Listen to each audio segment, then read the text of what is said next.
Munnar medical കോളേജിന്റെ പേര് പറയുന്നുണ്ട്. കാസർഗോഡ്, ഇടുക്കി, വയനാട്, മഞ്ചേരി മെഡിക്കൽ കോളേജിന്റെ അവസ്ഥ ഇപ്പോഴും ശോചനീയമായി തുടരുകയാണ്. സർ, എന്റെ മണ്ഡലത്തിലെ പാരിപ്പള്ളി മെഡിക്കൽ കോളേജിനെ സംബന്ധിച്ചും ഇതേ അവസ്ഥയാണുള്ളത്. ഞാൻ ബഹുമാനായ ആരോഗ്യവകുപ്പ് മന്ത്രിയെ കണ്ടത് സംബന്ധിച്ച് നിവേദനം കൊടുത്തിട്ടുണ്ട്. ഇതിനകത്ത് ആ പാരിപ്പള്ളി മെഡിക്കൽ കോളേജിന്റെ കൂടി കാര്യം ഉൾപ്പെടുത്തു നന്നായിരിക്കും.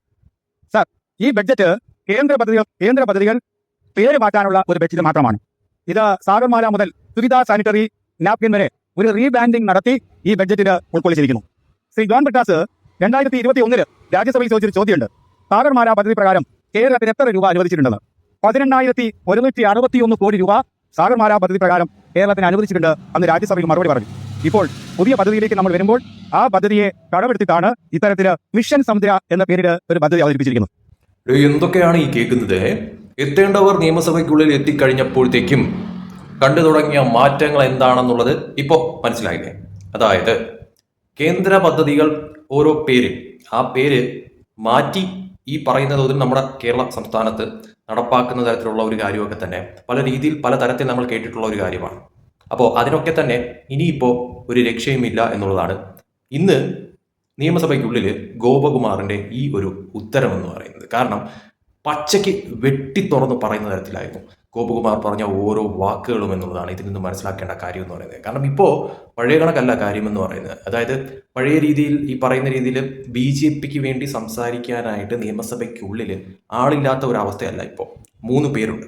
അതിൽ ഗോപകുമാർ തീർച്ചയായിട്ടും പച്ചയ്ക്ക് വെട്ടി തുറന്ന് പറയുന്ന പല കാര്യങ്ങളും നമ്മൾ ഇതിനോടകം തന്നെ നിയമസഭയ്ക്കുള്ളിൽ കണ്ടതാണ്. ഇപ്പോൾ ഇതാ ഈ ഒരു കാര്യം, അതായത് കേന്ദ്രം കൊണ്ടുവരുന്ന ഓരോ കാര്യങ്ങൾ അത് മാറ്റിയും തിരിച്ചും വേറെ പേരിലാക്കിക്കൊണ്ടുള്ള കാര്യങ്ങളൊക്കെ തന്നെയും ഇവിടെ നടപ്പാക്കുന്നുണ്ടെങ്കിൽ അതിനി മുതൽ നടക്കത്തില്ല. കേന്ദ്രത്തിൻ്റെ പദ്ധതികൾ അത് കേന്ദ്ര പദ്ധതിയായിട്ട് തന്നെ ജനങ്ങൾ അറിയും. അത് ആ ഒരു തരത്തിൽ അതിനെന്തെങ്കിലും തരത്തിലുള്ള ഒരു വളഞ്ഞ വഴി നോക്കിക്കഴിഞ്ഞാൽ അത് നിയമസഭയ്ക്കുള്ളിൽ തന്നെ ചോദ്യം ചെയ്യുന്ന തരത്തിലോട്ട് ഇപ്പോൾ കാര്യങ്ങൾ എത്തിക്കാനായിട്ട് അതിൻ്റെ അകത്ത് ആളുകളുണ്ട് എന്നതിൻ്റെ ഏറ്റവും വലിയ തെളിവാണ് ഇന്ന് ഗോപകുമാർ പറഞ്ഞ ഈ ഒരു കാര്യമെന്ന് പറയുന്നത്. അതായത് LDFും UDFും നല്ല രീതിയിൽ വിയർക്കുമെന്ന് തന്നെയാണ് ഇതിനർത്ഥമെന്ന് പറയുന്നത്. എന്തായാലും ചാത്തന്നൂർക്കാർക്ക് തെറ്റിയില്ല.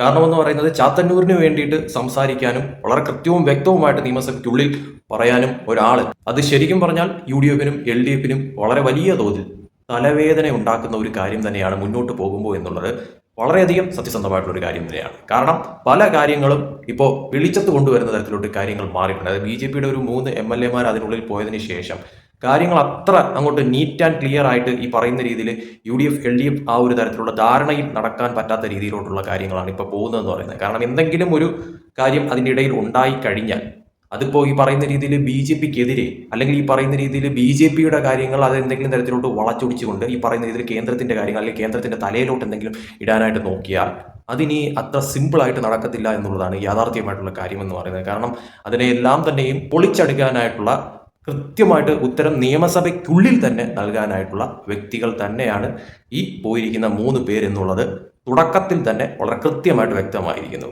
അതിൽ ഈ 3 പേരിൽ ശരിക്കും പറഞ്ഞാൽ ഗോപകുമാർ എങ്ങനെയായിരിക്കുമെന്ന ഒരു ചോദ്യമുണ്ടായിരുന്നു. കാരണം അദ്ദേഹത്തെക്കുറിച്ച് കൂടുതൽ ഈ പറയുന്ന രീതിയിൽ നിയമസഭയ്ക്കുള്ളിൽ വലിയ പരിചയസമ്പന്നനോ കാര്യങ്ങളോ ഒന്നും തന്നെ അല്ല.